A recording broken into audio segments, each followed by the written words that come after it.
You shall not murder. You shall not commit adultery. You shall not steal.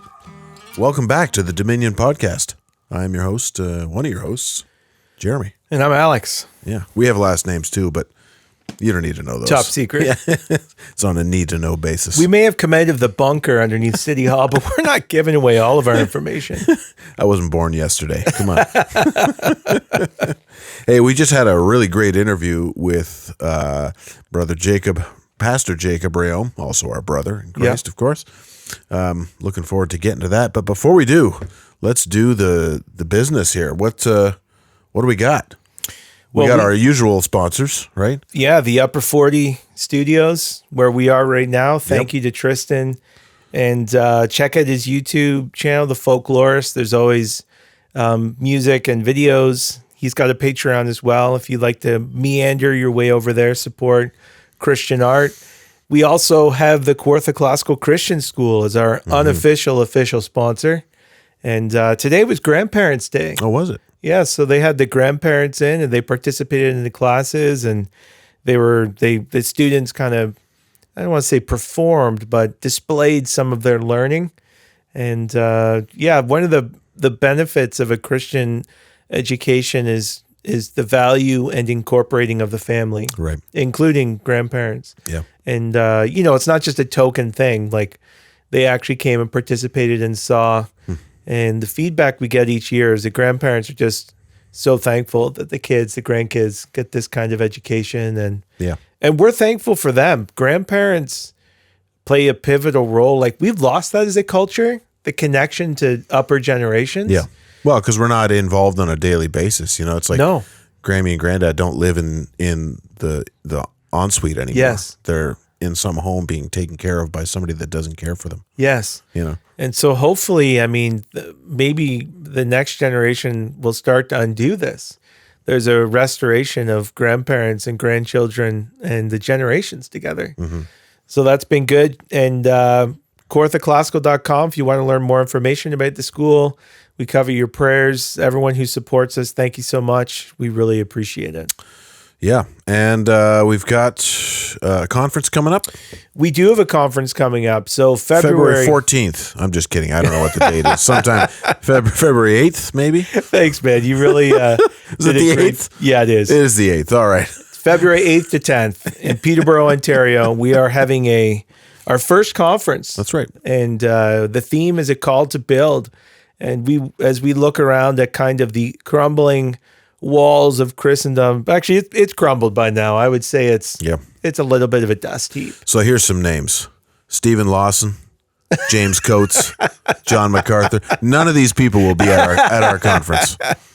Hey, but we do have a good lineup. We do have a great lineup. We got Pastor Jacob Reaume from Trinity coming. Right. We got Pastor Aaron Rock from Harvest coming. We got Pastor Nate Wright from London's coming in. We got the one and only Ben Inglis. Yes. He's going to be speaking. And then we got a good lineup of breakout speakers. Jonathan Wellham's going to be speaking.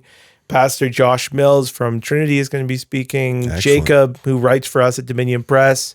My wife and several other ladies from the church are going to be speaking, doing some breakouts for women. So we want everyone to show up. It's limited seating, limited hotels. There are links to the hotels at the registration page. Where do they go to register? We'll have a link in the description for the registration page. I hope so. There's a description. That's your job, bud. We pay you so for that's this. what I get paid for, yeah. There's a discount for couples as well. So by couples, we mean married, not recently dating. Right. Yeah. But if you're married, bring your wife, get a sitter for the kids, come to Peterborough, and let's help each other figure out what we're going to do to build. Yeah, so we actually ended up talking a bit about that with Jacob offline. But what are your thoughts on the conversation that we just had? Anything sticking out after? The biggest takeaway is that the requirement to love God and love our neighbor includes or requires us at the same time to uphold the sanctity of human life, and that means there's a prohibition against wrongful taking of human life. And it's actually upon this principle which a Christian view of war is based. a Christian view of capital punishment is based, a Christian view of self-defense. All of these things which require violence are actually built upon the principle of preserving human life. Yeah. And people have lost that. And just very briefly, as we have rejected this, we haven't become a culture that values life. No. We've become a culture that hates life. And it's all in the name of compassion, but Yes. it actually doesn't lead to more Compassionate results. It doesn't lead to more compassionate results. It actually leads to more anarchy. Yes. So essentially what we're doing is calling God unjust, and we're saying that we're more just and compassionate than he is. But of course, the end result proves us wrong. Yes. Because we get a culture that doesn't care for life and does all sorts of wicked things. Yeah. So we hope you enjoy the conversation. We need to have more of it. And yeah. All right. Well, enjoy.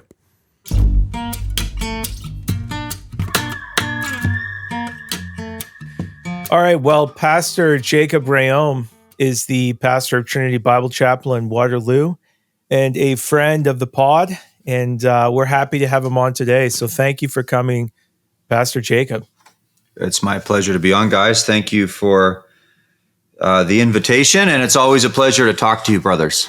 That's great. Yes, yes. And we're looking forward to seeing you in person. You mentioned as we were getting ready that you'll be in town in a couple months or so. What's going on there? Yeah, we got our first ever Dominion conference going on February 8th to 10th. Oh, yeah. I forgot about that. Yeah, in I'm Peterborough. just kidding. I didn't forget about it. We kind of want you to be there. Yeah. Who am I? I'm just some guy. Yeah. Anyway. But yeah, it would be great to see you in person. Yeah. It's going to be once great. again. So the reason I asked Jacob to come on was because I've been listening to his sermon series, which we'll put a link in the show notes to their YouTube channel. Jacob's been going through the 10 Commandments, and in recent weeks has touched on topics such as, just war theory and self-defense, the death penalty and civil war, and kind of as an overflow and application of his study of the Decalogue. And so in light of recent events in the Middle East, obviously the Ukraine war has been going on for a while, but now with Hamas and Israel's retaliation, and just it seems the chaos that has ensued in the media and the wild pro-terrorist rallies, I just thought it would be good to talk about some biblical principles surrounding these issues. And in God's providence, Jacob was teaching on this stuff, and he was willing to come on. So I'll just jump right into it. One of the observations you made, Jacob, that I found helpful is that with the 10 Commandments, when there's a prohibition, there is a corresponding positive duty, and that those prohibitions actually carry with them implicit positive duties. You mentioned this in the prohibition against murder. There's a corresponding duty to protect and defend life. Could you expand on this? Because maybe some people haven't thought about this category, that the 10 Commandments aren't just prohibitions, that there are implicit positive duties that correspond with them. Right. And that's the case with all the 10 Commandments. And you see it in how they're interpreted throughout the Bible. So if I believe that the 10 Commandments are the natural law of God, that he's basically, this is the roadmap for life, because this is how the world functions. But when I say that, sometimes people hear me say that only the letters written in stone, and that's not what I'm saying, because I think the applications of the law, the application of the law is multifaceted. And so if, for example, you shall have no other gods before me, well, that's the first commandment. Well, how does that apply in the directive sense? That's the prohibitive sense. You shall not have other gods before me. Well, the directive sense is I shall be your only God, right?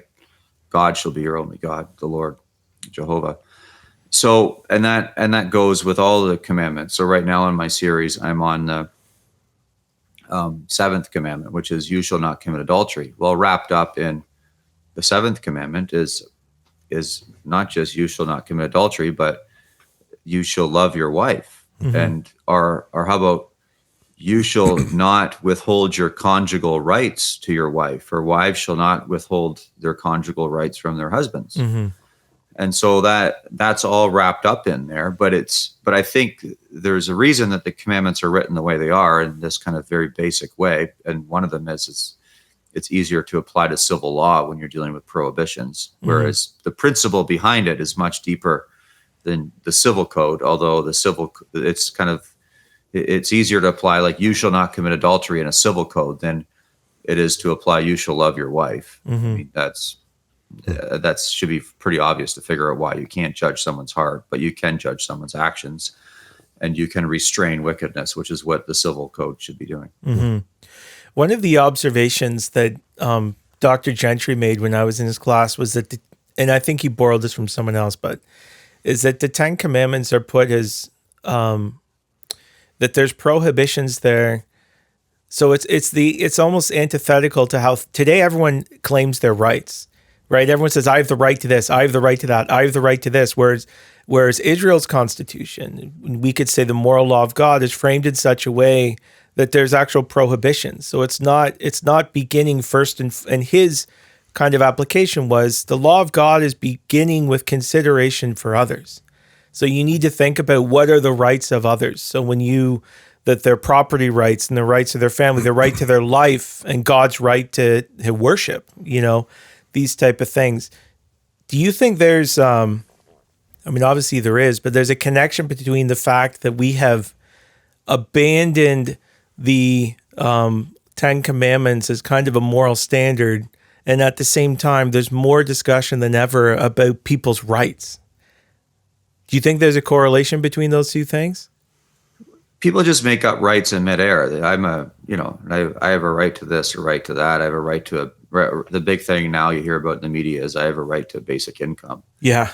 And where did that come from? I don't know where it came from. Someone just made it up. Yeah. Probably from Karl Marx or something like that. So, yeah. But that's not a right in the 10 Commandments. And in fact, if you look at the 10 Commandments, and if they are the foundation for our civil liberties, so for example, you have the right to your own property. That's grounded in what the 8th commandment. You shall not steal, right? So that applies to you. That applies to the government. They shouldn't be stealing from you. You have the right to life. That's bound up in the 6th commandment. You should not kill. So that's, the government's not allowed to murder. You're not allowed to murder. So I have a right to life. I have a right to my own reputation, meaning that I deserve to be assumed. I deserve the assumption of innocence until I'm proven guilty beyond reasonable doubt. Well, that's bound up in the 9th commandment, which is you shall not bear false witness. So all of these basic human rights that you and I have inherited from our forefathers are bound up in the 10 commandments. And it's interesting to know that the big thing that people want to talk about, and there's a cultural consensus on this even right now, as far as human rights. If you want to bring human rights to some third world backwater, you're going to give them democracy. And that's it. It's a right to vote. Well, that's not even in the 10 Commandments. Yeah. And that's historically hasn't even been perceived as wrapped up in the 10 Commandments. That's a modern innovation that didn't come about until, basically the 19th and 20th century, where we went to this extreme form of liberalism where we assume everyone deserves to be enfranchised into the vote. So, anyway, I'm a little bit off topic on that, but I'm just trying to make the point that if we want to get back to the first principles of human rights, we have to derive them from the law of God and stop making these things up in midair. Because essentially, when you claim a right, you're claiming other people's responsibility to withhold that or to uphold that right for you. So you mentioned the 8th commandment or the commandments against theft, which is a right for us to have our own property. That does mean other people have a responsibility towards us, and you see that in the Old Testament law, right? If you see your neighbor's donkey wandering around, like, you can't just leave it. Like, it's your responsibility to get it back to him somehow or hold on to it until he comes looking. So there are responsibilities with rights, but like you said, it's perverted because they're pulling these rights out of thin air, and they're not based in the Decalogue, in the 10 Commandments. So have you found teaching through the 10 Commandments, obviously you believe this conviction, but just seeing the utter goodness of God in his law, because the caricature in culture, if you were to stand up in the public square and say we should reinstitute the 10 Commandments as our moral standard and base all of our, laws around this, people would think that you are profoundly backwards, archaic, descending into barbarism. But it's actually the exact opposite. It's like, no. If we were actually to abide by this standard of God's righteousness and love for our neighbor and for him, it would actually be a very peaceful, ordered society. It would be barbaric. It absolutely would, because you have to remember that when God delivered the Decalogue written in stone, I mean, I believe that the 10 Commandments always existed in the Garden of Eden even. Yeah. But when he revealed them to his people written in stone at Mount Sinai, they had just been released from slavery and essentially barbarism. Mm-hmm. So Egypt was a might is right society where the idea of human rights was a completely foreign concept. So even the idea of Sabbath law, when the fourth commandment is issued, you shall honor the Sabbath day. Well, they wouldn't have had a Sabbath day in Egypt because they were slaves. Yeah. And so the idea that not just you, but your manservant and your maidservant and your son and your daughter, so not just the head of the household, but actually the head of the household now has a responsibility and a duty to ensure that his slaves have a day off. Mm-hmm. And that's something that would not be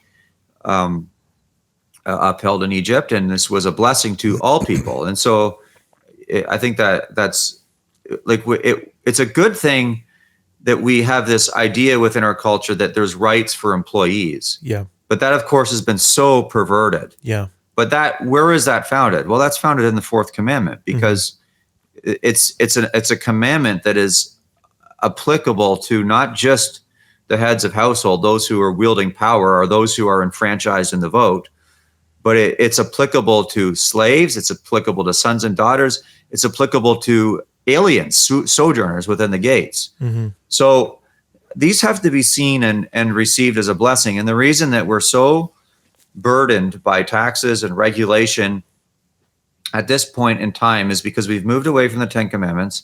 And I've said it before, you lose the 10 Commandments and you're getting 10 billion commandments that change every day. And that's what we live under now. Like, why is there an entire industry built up around compliance to tax code? Yeah.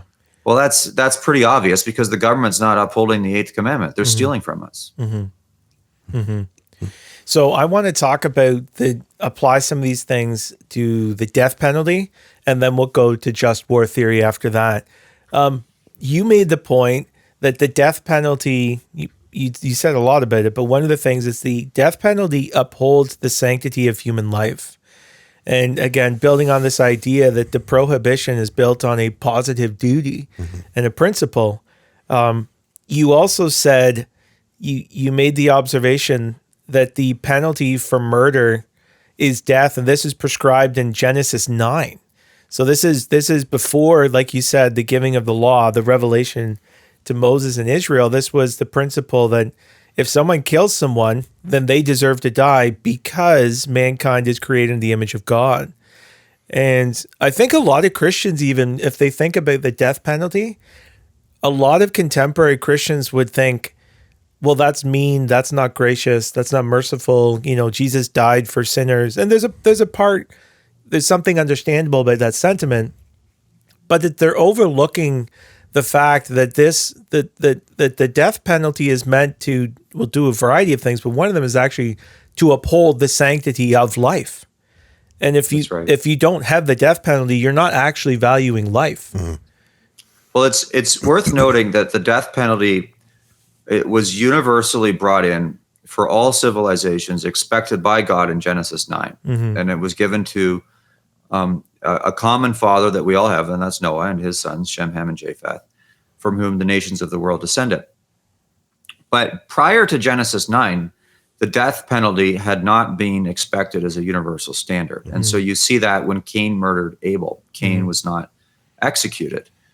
And so what happens after Cain murders Abel and Cain is not executed? Well, he has children that become a big problem through the civilization of Lamech, and Lamech is a murderous tyrant, and it's this stream or the descendants of Lamech that lead, I believe, to the destruction. I mean, you might want to debate me. I don't know whether you would on what it means that the sons of God married daughters, or the sons of God married daughters of man. But I think that the daughters of man in that case are the descendants of Lamech, corrupting the human race. And so, where do you get in a society without the death penalty? You get a Genesis 5 and 6 world, pre-flood world, where there's nothing good left except for one man and his family. You bring in the death penalty in Genesis 9, and you restrain the level of evil that was predominant before the flood.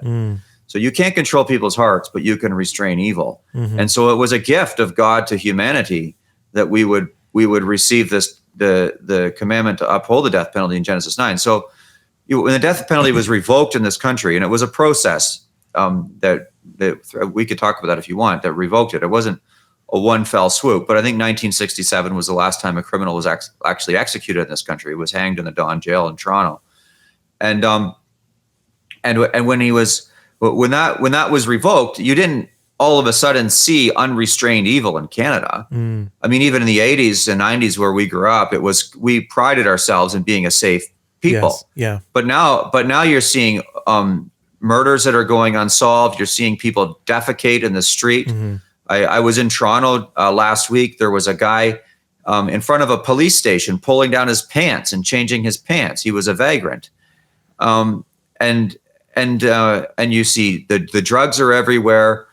And you see, I mean, I don't know if you saw some of the stuff that came out of Brampton on Diwali that was floating around the internet. Religious you're seeing people wars.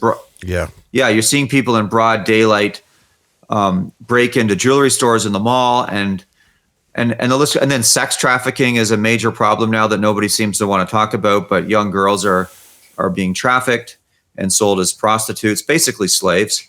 And so, what's my point? Is we didn't see the result of removing the death penalty right away in 1967. We, in fact, in our childhood, enjoyed a fairly safe country. But we are starting to see it now where there is no respect for the law. So the death penalty doesn't just restrain murder, but it teaches people that they ought to respect the law because the law is there. And if you don't abide by it, it has some teeth and it even has the power to kill you. Well, I even remember, I don't know how you felt, Jacob, but I remember getting the first phone call from the police related to our gatherings. They left a message on my phone. And I felt nervous, not because I didn't think I did anything wrong. So I actually told my family I was just going to go to the station and clear it up. Like, look, I got nothing to hide. I'll just go down there. But I felt a level of apprehension because I respected the police, but I also feared them. Like I didn't want to. Like there's a healthy restraint on me. Like I don't want to break the law. Like I don't want to be on the wrong side of the law. You know what I mean? And even, that's true. I mean, just even today, I was watching a story about 7 teenagers beating to death another teenager because of over like headphones or something. Like 7 of them just stomp his head and kill him. And I'm like, age 13 to 17 or whatever. I'm just like, my first thought was, we need the death penalty. Yeah, there's no restraint there. You can't beat children or teenagers to death and have no consequences here. So right, and we don't. Sorry, go ahead. No, go ahead.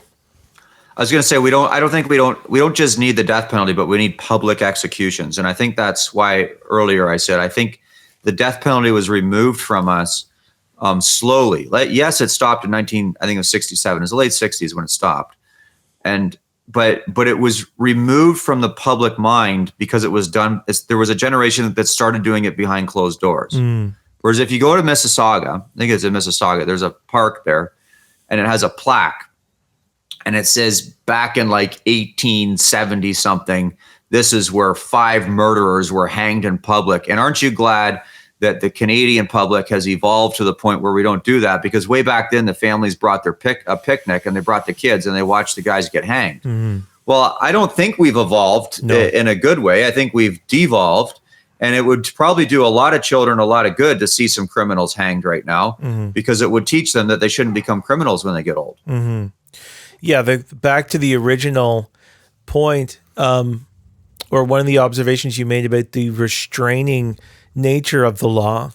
And the caricature is, if we stop hanging people, and again, and you mentioned this in your sermon, giving due process, upholding the standards that are required to establish the fact, even including the principle that it's better that the guilty are not punished now, they will be punished, than the innocent, suffer. And we have these principles that are from the scriptures about how we establish these things. Yeah. But you can't say that our culture has become, so the caricature is when you're hanging people, when you're executing people, you don't care about life. When it's actually the inverse. It's actually, the only reason this person is being executed is because we are ascribing value to their victim. And when you actually start executing people and requiring a life for a life, what you are doing is you are saying that victim's life is worth nothing. Like that's what you're teaching everyone. Yeah. And you solve a lot of social problems. So one of the pastoral issues that you face as you deal with, as you get to know people is, well, what do I do with, my dad who was a serial adulterer and left my mom for another woman, and he abandoned us. And now how do I deal with that dad as an adult? And I got kids of my own. Well, if the law upheld the death penalty, there's a good chance that guy, A, probably wouldn't have done it because it would be a deterrent. Or two, if he did, he'd be executed. So the growing children wouldn't have to worry about this anymore. Or the same thing with pedophiles. Like someone I got a pedophile who's an uncle, and how do I handle this? Because my mom thinks he should be around the family and we should be gracious and loving, and I don't want him around because the guy's a pervert. Well, how do I deal with this? Well, that would have been dealt with if we actually lived in a just society, because the guy would have been eliminated. Yeah, there's all sorts of other downstream consequences to not upholding God's law. And when you think of the death penalty, so now instead of executing murderers, we've encouraged there to be more. So we have more murders, and they sit in jail, and we have to pay for them to be alive for the rest of their lives. So there's like a double injustice there, Yeah, the victims are paying for this guy to eat, and he's not contributing at all to society. He's actually, the prison system, which is another topic, is basically making him indolent at our dime. Yeah. And the key here that I just really want to drive home is that it's not actually compassionate to not punish people for their crimes, because someone is a victim.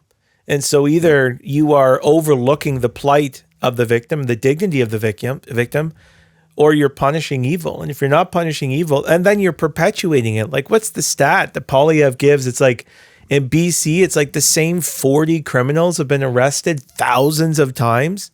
It's like every second day these people are arrested. They're responsible for like 80% of the crimes, which means that all the victims.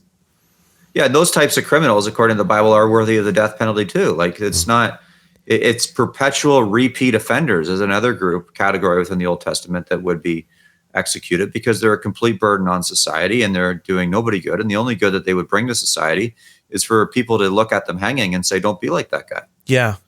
And the kind of faux posture of the faux compassion posture says, well, that's harsh. It's like, no, every crime that he commits, there's a victim. So what are you saying? You want 150 victims per criminal every year? Like, that's a face, that's a name, that's a soul. Like, the one without compassion here is actually you. The person who says we should have catch and release bail policies where police literally like arrest a guy and that afternoon he's back on the street and the next day victimizes someone.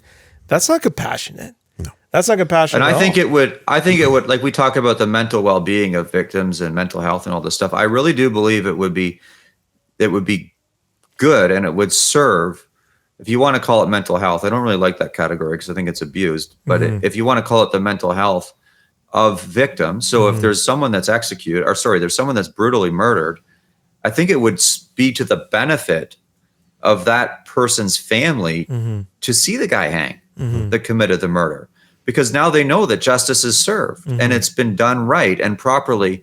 And there's a bit of closure to that, as opposed to people wondering, well, for example, we got this thing with Bernardo right now. I mean, he's being bounced around. They talk about putting him in a minimum security prison, And every time the guy's name comes up in the media, guess what? Those girls, the Christine French and Leslie Mahaffey were their names that were killed. Their families have to think about this creep again. Every time. And all the people that were related to them and that knew what happened, they all have to think about him. Whereas if the guy had been hanged 20, 30 years ago when he should have been, then we would never have to worry about it again. And there'd be a whole level of closure to that. And society would almost breathe a sigh of relief. Yeah. I believe the woman that helped him with all those has been free now for over 10 years. What was she had some type of plea deal and she changed her identity and, she's living the good life. Yeah. Carla Homolka. Wow, that's it. Yeah. Yeah. So one of the, I guess the principle, just wrapping that up, is that the law is about upholding the sanctity and dignity of human life, not actually undermining it. And when you don't enforce the consequences, then you're not actually upholding that value.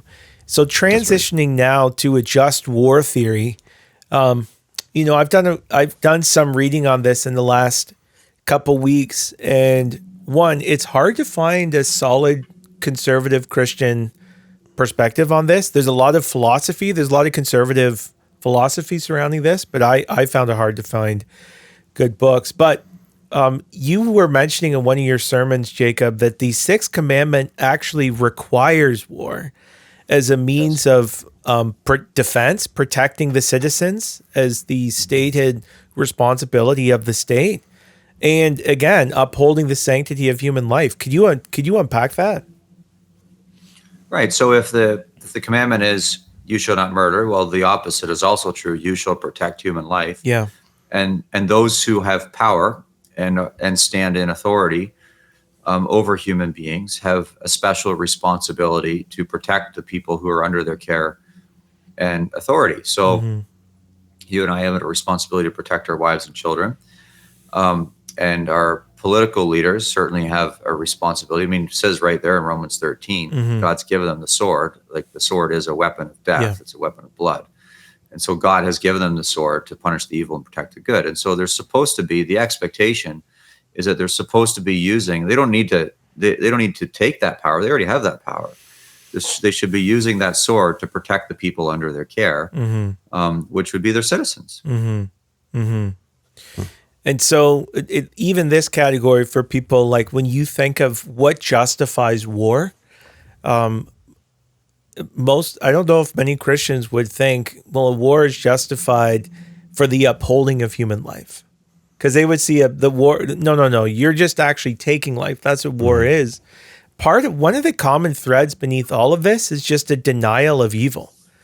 Like that's what unbelief is characterized by. It's like you actually are just distorting evil and wickedness and you're overlooking it. And you've never had to deal with anything that wicked, I guess. And so you don't see a possible, state where you'd need to go to war. Yeah. Yeah. And I wonder if partly, in Canada, our problem is the blessing is we've lived a very peaceful existence. Like we're unicorns in world history. We have 2 oceans and an Arctic and the world superpower surrounding us, who happens to be our ally. I mean, that is completely uncommon in world history. Like when the stuff in Ukraine started happening, it's like, how complicated that region is? Yeah. You know how many wars they have all the time? No, and I don't mean that in a belittling way, but it's just the world is marked by conflict. And Israel and Hamas now, like this is an ancient war. This is an ancient hatred. And like when you're thinking through, just war, and when you're thinking through the death penalty, and when you're thinking through these things, it's like you said, Jacob, that God spoke these commandments into a barbaric world. And it's almost like we're anachronistic, that we look from what we consider our civilized culture and judge that. But we're seeing, look, this civilized culture that we've lived in is just a fruit of the lordship of Jesus Christ. And in as much as we've been faithful to his word and applied his law to our society, we've enjoyed that. But make no mistake, might makes right is the principle of depraved human beings and their, sense of justice. And that's where we're going. We're not going to a place. One of the things I heard Piers Morgan say recently, he made a comment, I think to Douglas Murray, he's like, we don't want we don't want to descend into like an eye for an eye barbarism. And I'm like, that's a contradiction. Eye for an eye It is, the anti-barbarism. You know what barbarism is, dude? Blood feuds. Feuds for multi-generations. The way of the world is, oh, you took my eye? Well, I'm going to take your head. Yeah. You know, like. And your children's head, and your wife's head, and your village head. Yeah. And like even. Which is. Yeah, go ahead. Which is essentially the way of Lamech in Genesis. Yes. I think it's 5, which is he kills a man for essentially insulting him. Mm-hmm. And so that's true barbarism. That's not eye for an eye. If so you're absolutely right. Yeah, it's the antithesis to that. Mm-hmm. One thing I think people get tripped up on the idea of just war is that they still see, okay, essentially in war, you still have to have one person taking someone else's life. Mm-hmm. And so they have a hard time disentangling the personal responsibility of the individual soldier. And I think of that account in, I can't remember if it must be in Samuel, where David is accusing Joab of revenging in time of peace a life that was taken during war, where he's avenging his brother. Mm-hmm. And so it's almost like there's a sense in where during a war there is a justification for that, but in time of peace, obviously not. So I don't know, maybe you can tease that out a little. Well, I think more. the issue with Joab, one of the issues is the kingdom. The kingdom was engaged in civil war, and the man who it starts with an A. The name Amasa? Not Amasa. He was part of the opposing army, and then as peace, David brought him into his own fold, and he gave his allegiance to David, and so it would have been fuel on the fire for David to execute him when he was trying to mend a divided kingdom. And then Joab just went ahead and did it. But he did do it during times of peace, and it was a cowardly time. But I think that the soldiers, the very soldiers who are carrying out war, are doing so with an authority that God has given them. And God has given them the sword. He's given them guns and bombs and grenades and knives. And this is a legitimate function of the state to protect its civilians. And so they're actually doing good. And they're not just doing good, they're doing what is expected of them by God in that particular situation. So it would be cowardice to withhold the sword and not plunge it directly into the flesh of the enemy at that particular point in time, if the enemy's coming to rape your wives and children. And so you would see pacifism as it's essentially false teaching, and it's a failure to uphold the dignity and sanctity of other people. I mean, it often comes under the guise of personally being unwilling to retaliate. But that's not really what we're talking about here. And these things often get conflated in Christian moral thought.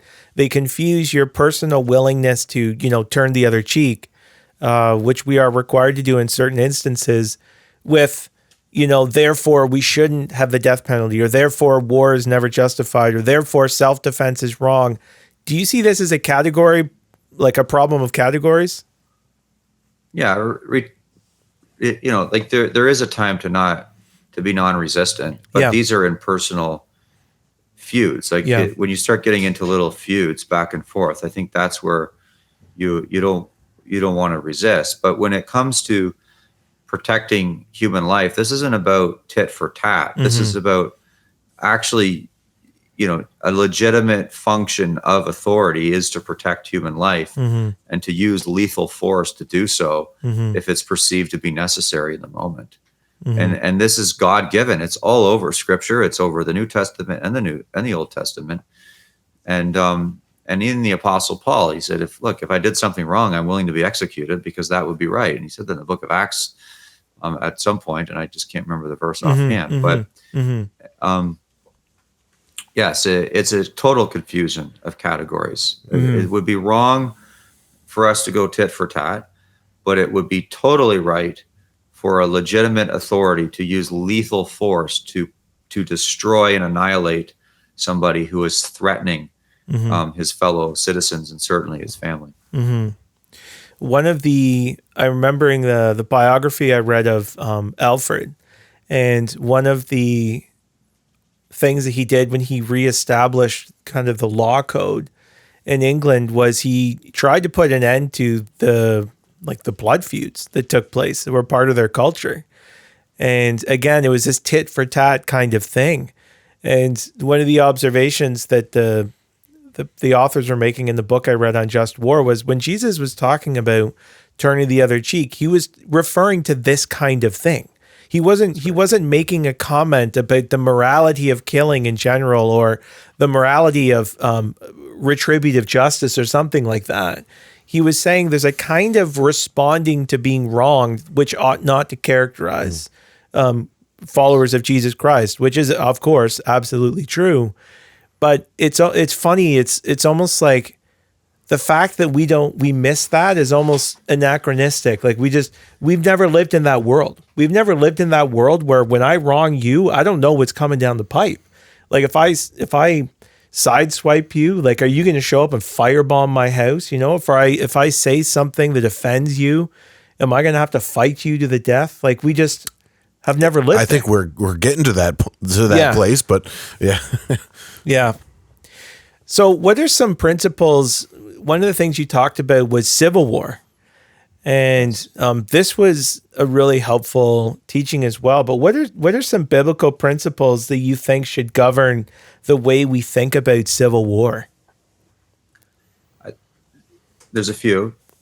And one of them is what is the role of the state, the government, civil government, magistrate, if you want to call them. And that is, again, Romans 13, punish the evil, protect the good. And then another principle is the principle that there is a division of powers. There's separation of powers. There's different levels of government.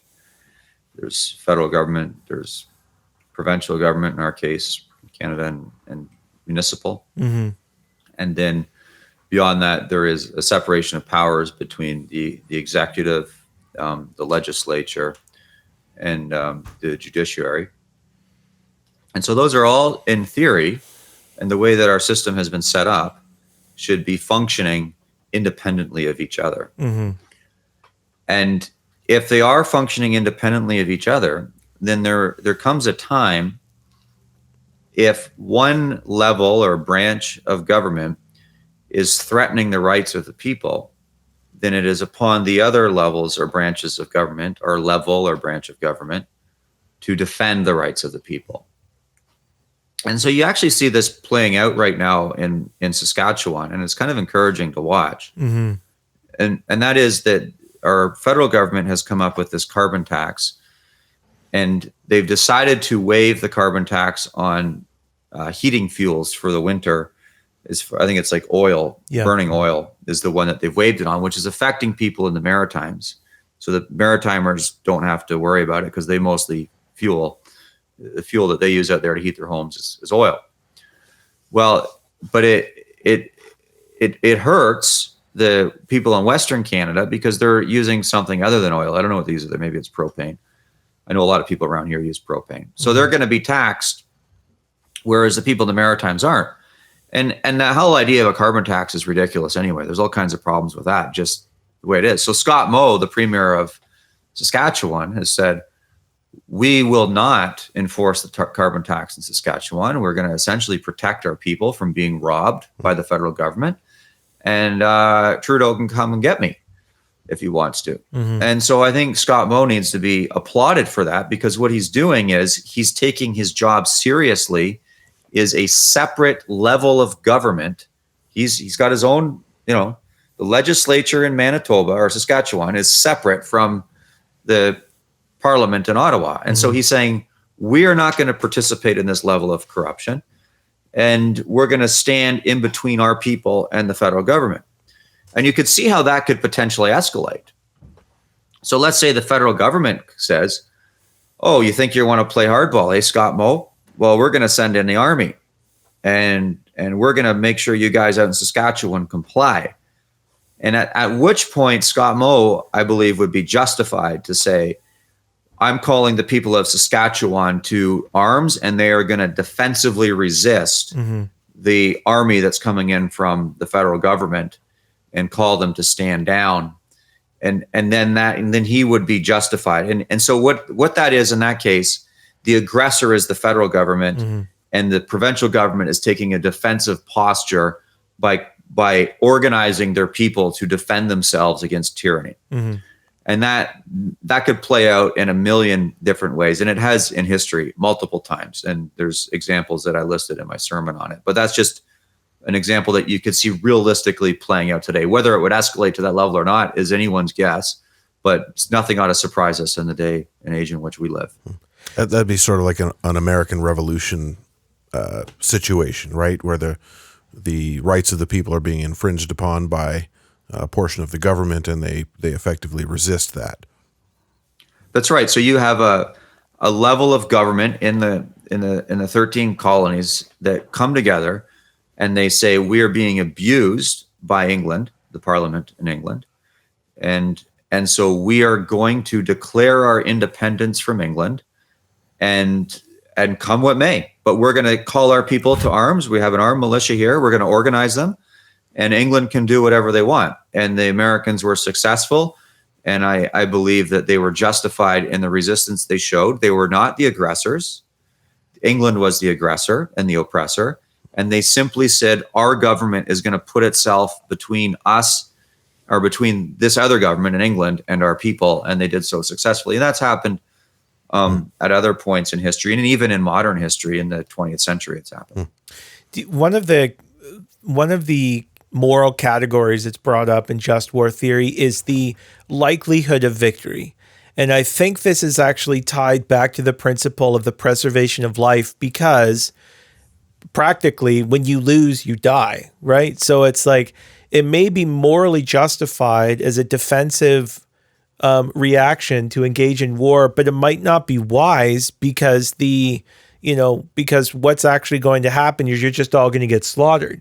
And I think what's going on, not that I know all the details, but it seems like something like this is happening in Ukraine right now, where the world is cheering these people on to face a country with hundreds of millions of more, like 100 million more people than they have. And we know the Russians fight, they just keep throwing bodies. It's like, what is the end game here? So even if we say that the Ukraine has a right to defend itself, which in theory every sovereign nation does it follow that you need to fight until every last man, woman, and child is dead? And so there's do you agree with that principle as well, as considering the cost of the conflict? Yes, I agree. And you have to consider the level of threat, right? So is it worth every man, woman, and child dying, for example, over a carbon tax? Yeah. Well, right? Well, no. But there are instances, I think, where it is worth, this is my hill to die on, and I'm not going down. I'm going down in a hail of bullets. And for in the American context, the Alamo was a sad story, where the men decided to defend that fort, and they all died doing so. It was there was no chance of them winning. They were outgunned, but their noble act in defending the Alamo eventually led to the defeat of the Spanish army later on in a future battle in Texas. So sometimes you have to die on principle. And if you're going to die on principle, perhaps you dying on principle will encourage people in a future conflict when they stand up for the principles that you were willing to die on. And so this is not but I do think, yes, you have to count the cost, and some things aren't worth dying for. But I mean, in the American Revolution, it was principled. There was a long list of grievances, but they were some of the grievances were stamp taxes and tea taxes. So I think the British quartering the armies by force in the civilians' home would have really raised your hackles. But I mean, some of these things weren't huge, but it was principles. It was unfair taxation, and the people stood up against it because they saw where those compromises lead in the long term, and they rightfully stood up for it. And one of the illustrations that I listed in my sermon was the Magdeburg men, who there really was no chance of the city of Magdeburg standing up against the Holy Roman Empire. But they did on the principle that the Holy Roman Empire was forcing the cities back to Roman Catholicism. And the Magdeburg men said, no, we will not. And if we have to die doing so, we will defend the rights of our Protestant churches within the city of Magdeburg. And thank God they did, because after 2 years, the Holy Roman Empire backed down, and the Protestant Reformation was salvaged. So, and we might not be recipients of the gospel today if it weren't for the Magdeburg men. Amen. One of the consequences of war is there's always civilian casualties and collateral damage.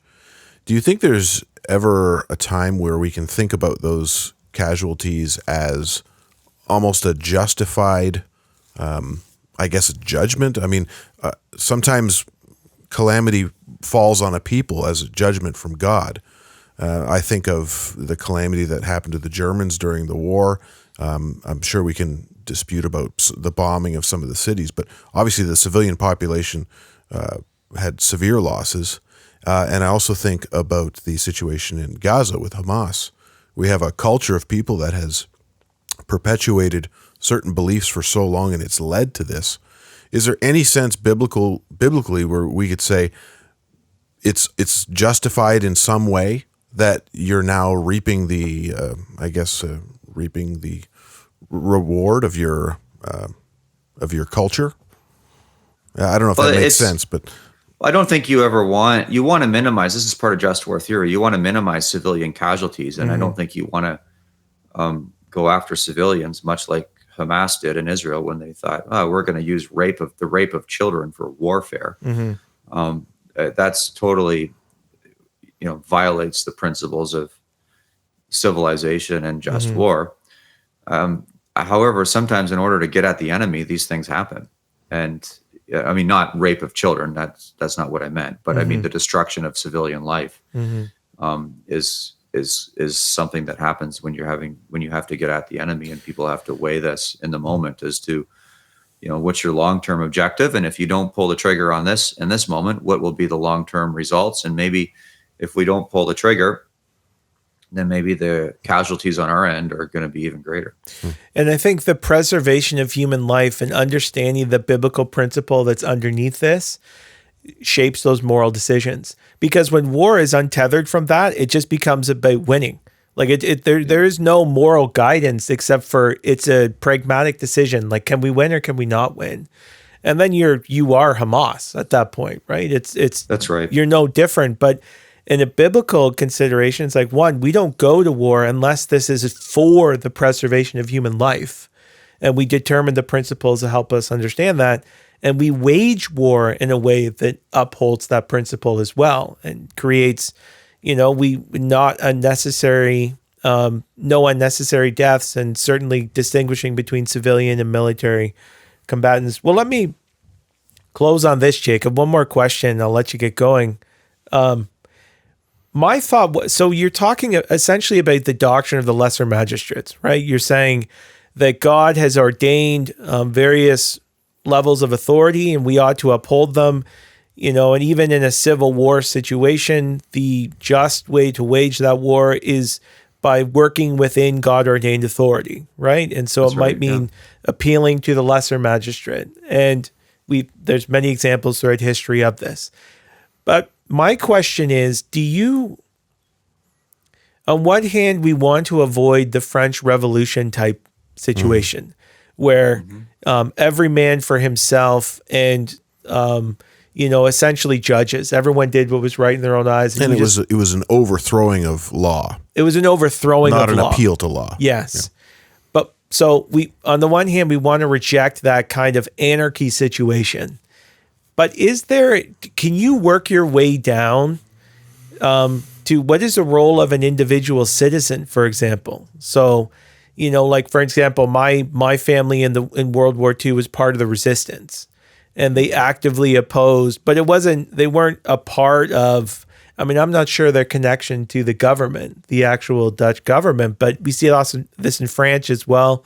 There was a French resistance. Are those ever justified? Can you say, look, federal is corrupt, tyrannical, provincial tyrannical, municipal tyrannical. We're going to form. Is there anything beneath that, or is it just at that point you need to accept your lot? Well, I think at the most basic level of government is self-government. Yeah.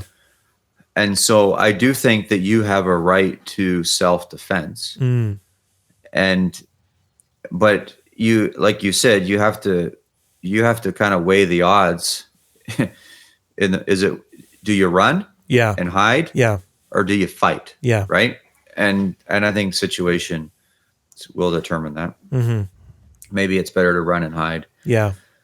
But you certainly have a right to defend yourself. And then the next level of government is family government. Yeah. And so a father certainly has the responsibility to protect his family. So if the tyrants are coming for your children, what do you do? Right? Certainly you have a right to defend your children, but you might be better off, skipping town. Yeah.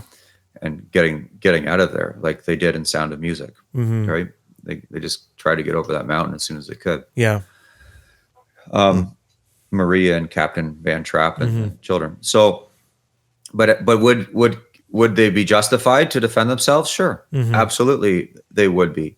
And then you get families that band together to defend their, husbands and fathers and sons that band together to defend their daughters and their sisters and their mothers. And I think I don't understand the situation as well as with the Dutch resistance, but my understanding is there was probably still some type of shadow government operating in the background and helping these people and resourcing these people. And the Allies certainly would have welcomed that. So I see that as totally legitimate when you understand that now you have multiple family governments working together to protect their families from these tyrants. And I know people in my church whose fathers were part of the Dutch resistance. And I think they rightly deserve to be honored for their role in that and their principled stand against invaders and tyrants. Well, this has been really helpful. Yeah, thank you very much. And I think, again, just driving home that all of God's commands hang on love for God and love for our neighbor. And if you love your neighbor, you will care about their life and you will value their life. And in a fallen and corrupt world, it might mean, the God-ordained authorities defending the people with the sword, punishing wrongdoers with the sword. None of these things are setting aside a regard for human life, but actually upholding it. And, we pray that God would restore a sense of justice in our land. And to be honest, we need revival. We need the gospel to penetrate hearts and to turn hearts of stone to hearts of flesh. And people go from hating one another to loving one another. And if that was to happen, we wouldn't set aside the law of God. We would actually rejoice and we would uphold it and we would enforce it for the good of everyone and for God's glory. So thanks for joining us, Jacob. We look forward to having you back in February, Lord willing. In the flesh. Yeah. Yeah. It'll be fun. And it's good to talk about these things because it's not just theory right now. Unless there's a great miracle, this is not going to become a more peaceful country. Look at how things are accelerating. And so Christians need to start thinking through legitimate uses of not just violence, but lethal violence and when that is acceptable and when it's not. So it's good to be talking about these things. And thank you for having me on. Great. Well, I'll leave us with this, our usual call out. May he have dominion from sea to sea and from the river to the ends of the earth. May all kings fall down before him, all nations serve him. See you next time.